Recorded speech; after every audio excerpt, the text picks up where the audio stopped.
Hey, pinch harmonics, let's go.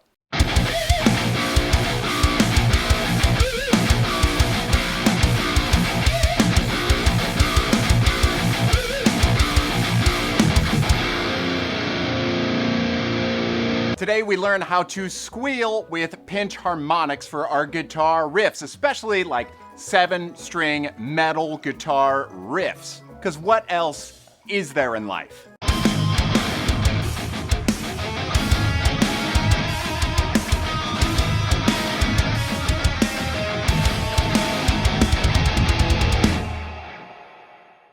Hey, by the way, real quick, make sure you click subscribe and click on the alert button so that you're alerted of all of these videos as they come onto the platform. So at first, I understand when you're trying pinch harmonics, it may feel extremely difficult and potentially impossible. But honestly, this technique with guitar riffs, especially for metal guitar riffs, and I use them all the time on the 7 strings and 8 strings, but this technique is actually one of the simplest ones that you can tackle, because once you master it, once you learn it, it's kind of difficult not to do it. It's addicting. I have a problem. But first, let's kind of understand what is happening with the guitar to make that squeal sound when we do a pinch harmonic. As you may or may not know, the guitar has octaves all over the place. We mainly know them at the 12th fret and the 24th fret as well. But that continues to exist all over the fretboard, just 12 frets above the note you're playing, or 24 notes above the fret you're playing, or 36, or 48. I can do math. I think that's about the extent of it, really. But you're probably saying, Ryan, I only have like 20-something frets. Well, that's the beauty of the pinch harmonic. You see, when we typically think of harmonics on the fretboard, we think of our left hand laying just across the strings, not pushing them down, but right above the fret that we know will ring out a harmonic, like the 12th fret, or the 24th. But what we need to understand is the technique that's happening there on the actual neck of the guitar on the frets can still happen beyond the frets. Remember, frets are just markers, essentially. They're just telling you certain distances to hit for a proper pitch all over the guitar. It's not like they stop after the fretboard. So in other words, what we'll learn today and how to properly do a pinch harmonic for your metal riffs is to understand the concept of using the right hand to get a harmonic instead of relying on that left hand placement. Because during a proper pinch harmonic, our right hand is doing all the work and taking it away from the left hand. What we're technically doing when we do a pinch harmonic is moving our picking hand in a way that allows us to pick the string and note that we desire to have that squeal or that pinch harmonic on, but we're going to do a small change in our picking maneuver, very small. We're going to follow through in a way that allows the meat of our thumb meat, to tap that string as we pass over it. In other words, the fat part of our thumb here becomes that entire concept of the left hand finding the right fret to sit on top of on the string. So it's not like you're going to pick and keep your thumb on the string, that'll just mute it. We're doing a pick through. So when you think of the technical side of this, we're picking and then just tapping that string in certain spots beyond the fretboard with our picking hand to get that squeal or pinch harmonic to ring out. That's a lot of talk, I know. So let's start to go into the actual technique and way you get a pinch harmonic.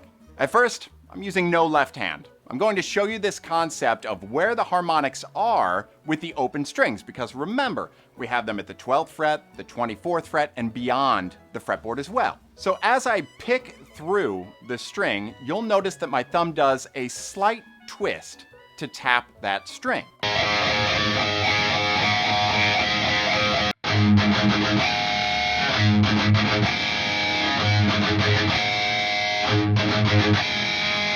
And honestly, that's the first recommendation I have when you're learning pinch harmonics and how to play, is that you don't worry about anything in the left hand at first. You need to play around with the actual technique to make sure you're getting that Gojira type of sound out of the guitar with just the open strings. So focusing solely on the right hand technique of picking and following through to get that harmonic to ring out, that's step number 1. Step number 2, something you may have noticed in that process, is when I shift it up and down and side to side, we get different harmonic tones. That's just like you finding those harmonics at the 5th fret, and the 7th fret, and beyond. So really starting to practice where they fall on the open strings helps you understand where they are when you're wanting to play in a guitar riff. So I highly recommend that you start with very simple practice techniques where you're playing 1, 2, 3, 4, 1, 2, 3, 4. But in that process, you're taking your hand away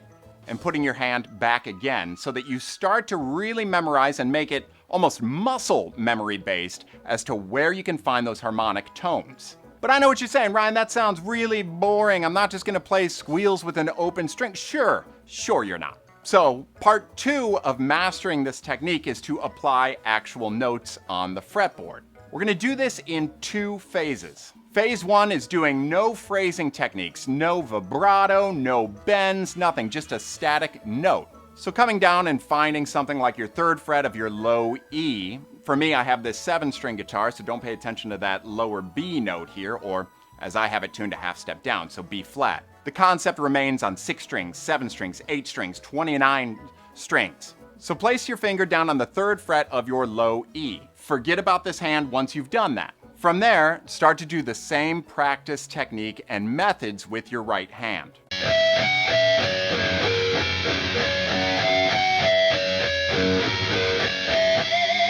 I couldn't help myself but do the vibrato at the end, I'm sorry. But that leads us into phase 2, where you get the really beautiful sounds that come from a solid squeal or pinch harmonic isn't just in mastering the right hand or picking hand technique, it's the phrasing you choose to do with the note itself that's going on the fretboard, which all of them apply, bends, legato, all kinds of stuff, but let's focus on the main one, vibrato. At the point where you're easily finding all of these locations for your pinch harmonics, it's time to start making them sound good and musical. So I want you to apply a slight vibrato to the notes as you practice and start to implement them into your riffs. And if you're unaware, vibrato is very simply thinking of almost a doorknob is the way I do it. Many people do it differently, and whatever's comfortable for you and works and sounds good, works, period.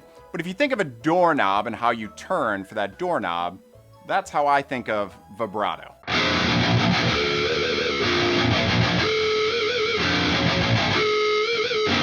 So again, the point here is to remember that it's all about that right hand technique. Remember, you're picking and actually hitting that string at a location that makes sense and resonates with a harmonic tone, but you're tapping it with that side of your thumb as you pass through. You're not leaving it on, you're passing through. And once you master that, you could start applying it all over the fretboard and in riffs. But I have to tell you, it is a learning process. It took me a long time to really master the art, so cook it into your practice routine.